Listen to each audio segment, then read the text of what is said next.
Bonjour les passionnés de voyage hors saison et loin des foules. C'est la dernière vidéo de la série en Norvège, mais il nous reste encore l'Allemagne à traverser, mais ce sera pour la vidéo suivante. Nous allons voir les gravures rupestres surprenantes de Belaren. L'église à bois debout de l'homme est notre première de ce type. Nous avons un dernier emplacement idyllique à Lisingen avant de rembarquer en ferry à Oslo. Nous nous réveillons donc sur un parking de randonnée dans la région de Levang. Le deuxième jour sur la route FV17 est aussi couvert que le premier. Ce 21 septembre 2022, nous continuons la route vers le sud. Nous repassons donc sur le pont Helgelandsbru déjà traversé à l'aller. Après le pont, on se trouve sur l'île d'Alsta. Nous voyons que nous avons du temps avant de prendre le ferry suivant, nous nous arrêtons donc à l'église d'Alstahaug. Le presbytère et la grange du presbytère sont plus pittoresques que l'église grise. Le trajet de Tjøtta à Forvik est long de 1h10. C'était celui où nous devions attendre plus de 4 heures à l'aller parce que le nouveau ferry électrique était en panne. Aujourd'hui nous prenons ce trajet dans le sens nord-sud et le ferry électrique Stokkafjord marche à merveille. Il pleut et nous ne nous aventurons pas dehors. Nous revoyons aussi le ferry qui nous avait dépanné 2 semaines plus tôt. Le ferry Stokkafjord est construit en 2022 par le chantier naval turc Sedef Shipyard à Tuzla près d'Istanbul. Long de 80 mètres, il peut transporter 60 voitures et 250 passagers. Il est hybride car il dispose de moteurs diesel de secours. Ses batteries ont une capacité de 2034 kWh, c'est la consommation moyenne mensuelle d'une famille vivant dans un appartement récent de 90 mètres carrés. Le garage est fermé lors du trajet, mais il s'ouvre grandement lors des embarquements et débarquements.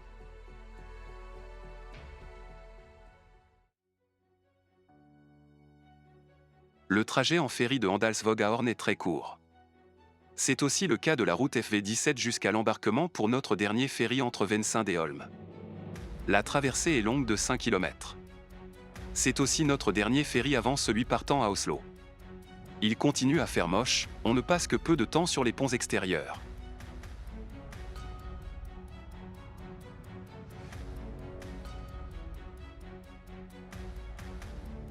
Il est 14h20 quand nous quittons le ferry à Holm. Il pleut toujours, on continue la route vers le sud.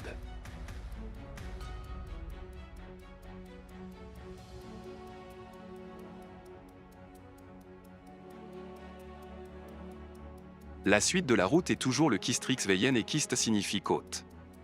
Or, la route FV17 a aussi des longues portions à l'intérieur des terres dont notamment la section entre Holm et Namsos. Nous l'empruntons ce 21 septembre 2022 jusqu'à Øylandet où nous bifurquons vers le sud sur la route 755 en direction de Grong et du lac Snøsavatnet. Comme les 2 journées sur la partie principale du Kistriksveien, la météo reste mauvaise, il pleut plus ou moins en continu.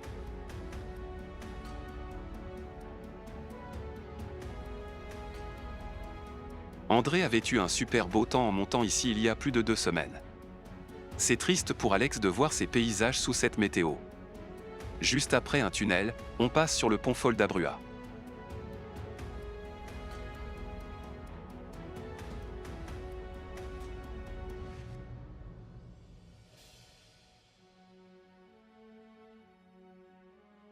En route, nous faisons les courses pour les jours restants en Norvège. On s'arrête d'abord au Coop Øylandet puis au Grong Kjøpesenter pour du pain et des viennoiseries. On trouve dans les deux des produits très typiques. Nous nous trouvons sur la route 763 au sud-est du lac Snøsavatnet. Une route goudronnée d'1 km mène d'abord dans le hameau Sandnes. Ici, nous tournons à droite après la dernière ferme. On traverse une zone fraîchement défraîchie et on arrive sur une grande terre couverte de gravier et de copeaux de bois. La piste continue vers la plage, mais on voit que c'est du sable, c'est trop risqué sans 4x4. Sur l'aire de retournement se trouve un cabinet chiottes. Il a la particularité d'être tapissé de photos de nus masculins cachant moyennement leurs parties intimes avec des poissons et du matériel de pêche. Ce ne sont pas des clichés pris d'un calendrier ou de magazines spécialisés, les photos sont bien du lieu et représentent apparemment des habitués du lieu. Le matin du 22 septembre 2022 est un peu plus ensoleillé. À peine de retour sur la route, nous voyons notre deuxième élan du voyage. Dans la partie sud du lac à peu près au milieu se trouve un parking. Un chemin mène en descente par la forêt vers une voie ferrée. Peu avant les rails se voit un torrent qui descend de gauche dans une faille dans la roche sinon lissée par les glaciers. Juste à côté se distingue clairement la gravure d'un renne avec cornes de taille naturelle. Le nom Bolaren signifie reine du torrent Bola. Le site a été découvert lors des préparations pour la construction du chemin de fer en 1842. Les sculptures sont datées de 3400 à 3200 avant notre ère. Après le tour autour du lac Snøsavatnet, nous revenons sur la route 6 et André visite avec Alex une deuxième fois Trondheim. On reprend la route pour passer le Dovrefell en direction sud et on repasse la nuit dans la vallée de la Laura comme à l'aller. Le 23 septembre 2022, nous nous écartons de la route 6 sur le chemin vers le sud dans la vallée de la rivière Otta parce que nous voyons que Lomé est le seul endroit où nous pouvons visiter l'intérieur d'une église en bois debout hors saison. Le parking est assez rempli, il y a même quelques bus touristiques. Nous craignons le pire, mais arrivant aux heures de midi, nous avons quand même de la chance, la plupart de ces touristes voyageant en groupe sont attablés dans quelques restaurants. L'accès à l'intérieur de l'église est payant à raison de 100 couronnes norvégiennes par personne. Cet argent va entièrement à l'entretien de l'église. Nous arrivons à un moment particulier à cette église. Elle reçoit une nouvelle couche de goudron qui protège le bois multicentenaire des intempéries. Cette opération est fastidieuse, il faut d'abord enlever la couche de goudron précédente et réappliquer une nouvelle couche à chaud sans mettre le bâtiment en flammes. Ce travail est effectué par des professionnels et coûte plusieurs dizaines de milliers d'euros. Il doit normalement être fait tous les 3 ans, or la pandémie Covid a retardé la rénovation. Le goudron est de la poix de sapin fabriquée spécialement pour l'église car ce produit n'est plus vraiment utilisé ailleurs.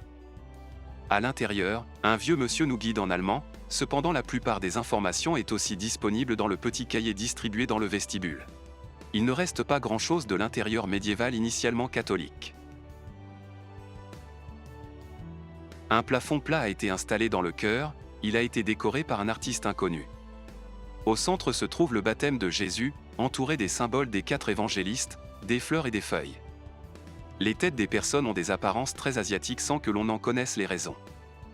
Après la visite de l'église, nous visitons aussi la petite exposition de pièces originales dans l'immeuble à droite de l'église. On arrive d'abord dans un magasin de produits locaux et touristiques, mais à droite se trouve une exposition gratuite. En partant, nous prenons la petite route au nord de la rivière Otta, nommée Ljavgen. On revient par un pont en bois de type très américain sur la rive droite quelques kilomètres en aval. On se croit un peu comme conducteur de locomotive en roulant ici.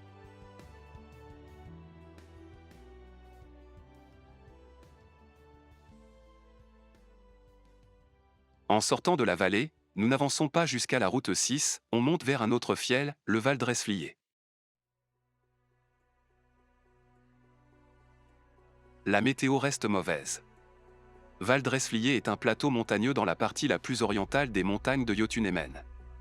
La route 51 traverse le plateau, atteignant 1389 mètres au-dessus du niveau de la mer. Cette route n'est ouverte qu'en été. Nous ne voyons pas de glacier de Jotunheimen car il est trop loin de la route. Ce dernier fjell de Norvège est quand même un dépaysement qui vaut le détour. Durant la montée, nous voyons un tracteur de la voirie placer automatiquement des piquets en bordure des routes pour indiquer au chasse-neige la limite de la route. Un forêt creuse un trou dans le sol et le piquet est simplement enfoncé. En été, il n'y a pas de délimitation ou de réflecteur comme dans d'autres pays sur les routes secondaires. Les piquets sont souvent en plastique orange, mais on trouve aussi des tiges d'osier ou de bambou. On entame par la suite la montée très douce vers le col de Valdresflier. Le paysage devient lunaire.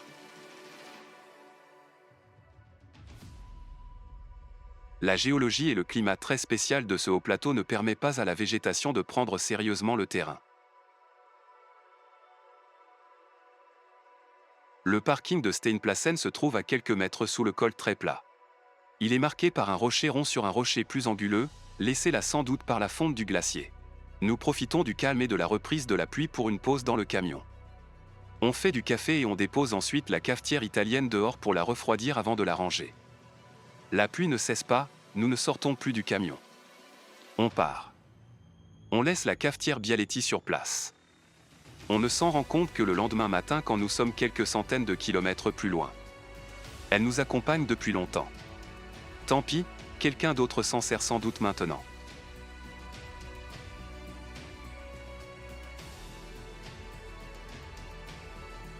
Après la première descente bifurque la route Jotunheimen vers les plateaux à l'est. Nous sommes à 1105 mètres d'altitude. Encore une occasion de s'arrêter pour inspecter le paysage. C'est surtout le grand lac Vinstra qui impressionne. On voit des petites huttes de vacances un peu partout.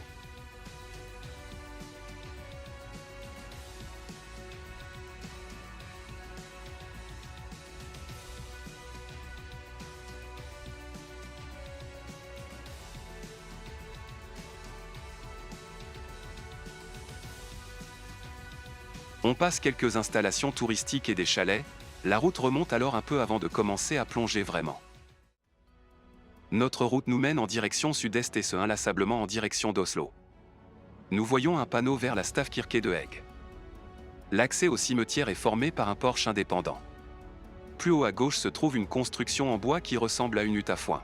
C'est cependant le clocher. Tout est peint en rouge de Falun. L'église a probablement été construite vers 1216. L'église ne se visite pas et on ne voit pas à l'intérieur. Un panneau explique cependant l'intérieur et un code QR permet d'accéder à une vidéo montrant l'intérieur, le texte est en norvégien sans sous-titres. Ces photos sont extraites de la vidéo. La route 51 nous amène cette fin de journée du 23 septembre 2022 au lac Strandafjorden, mais ce n'est pas la mer, on est encore à plus de 300 mètres d'altitude. On passe alors sur la route 16 qui est un peu plus large, mais la circulation s'intensifie. On roule encore une centaine de kilomètres. Nous scrutons les diverses applications pour passer la nuit et on trouve le plateau de Lysingen plein de lacs pour dormir tranquillement. Le 24 septembre 2022, nous passons directement et sans nous arrêter de l'endroit idyllique au quai d'embarquement à Oslo pour notre traversée retour à Kiel. Nous arrivons tôt, on a donc une bonne heure d'attente. La plupart des autres camions comme le nôtre ont entre 2 et 6 passagers masculins allemands ou d'Europe de l'Est. Leur langage et leur comportement est assez rude. Leur chargement est essentiellement composé de caisses à bouteilles de bière et de boîtes en polystyrène isolant. Dans ces derniers se trouvent des kilos de poissons pêchés. Chacun de ces camions est visité par des douaniers norvégiens. Ils n'ouvrent même pas les boîtes, ils les comptent et ils comptent les personnes dans le véhicule. Si la limite par personne est dépassée, il faut payer une forte taxe et une amende quand on n'a pas déclaré cet export. Quelques-uns se font ainsi prendre. On accède la première fois par la proue et cet accès est beaucoup moins large. Nous sommes parmi les premiers camions à entrer.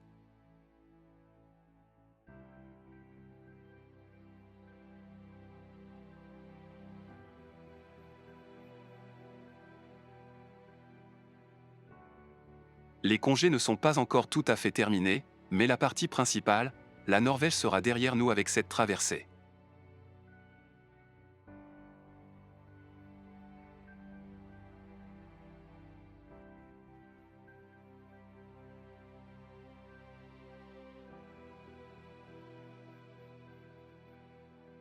Le véhicule est vite garé et nous montons vers les cabines. On nous fait cependant attendre une vingtaine de minutes car le nettoyage des cabines n'est pas encore terminé. C'est le défaut de monter tôt sur le navire. Quand on nous laisse passer, nous posons vite nos affaires dans la cabine et nous ressortons sur les ponts extérieurs. C'est la première fois que nous partons d'Oslo.